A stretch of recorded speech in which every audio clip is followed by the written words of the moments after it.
Ohaneze, Onekukwa Prophet David Yahweh Chukwuka Dibia, the most powerful prophet in the world, 1.60 million angels. I am the spiritual world, the man who destroy your kid, destroy your king Jabba, destroy your Okarosi, and destroy your Okabu.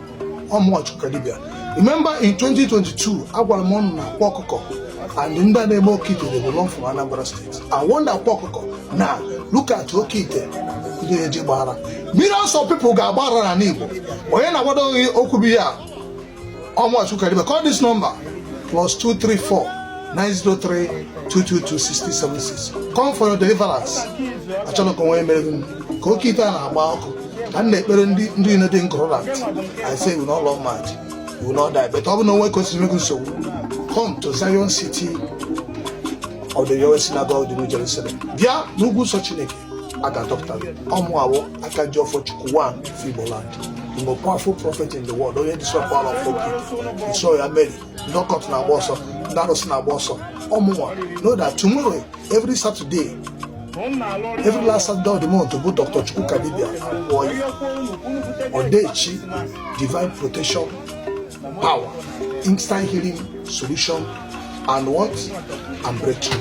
Ndokota reneguso, Oke ite, Kawele, Egoroko, and Otudishi, Chokano Tago, the man with 1.60 million angels. Deliver millions of people from Oke ite, the liberation of the Prophet David Chukwuka Dibia. Love you all. Shalom. Yahsua, war, Lord.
This is Ekwensu, the god of war and the god of vengeance. Ekwensu will destroy you. For the most powerful time, the world 1.60 million angel. I am the spiritual warlord of Yahweh. I worship Yahweh Sabaoth, the God of war, God of peace.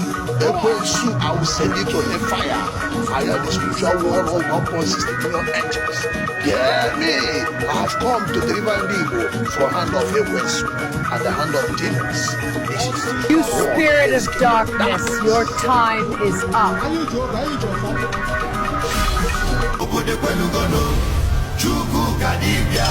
Dr. Chukwuka Dibia, Akwa Okuko, Yahweh Praise Healing Miracle Program. Oh, Prophet David Yahweh Chukwuka Dibia.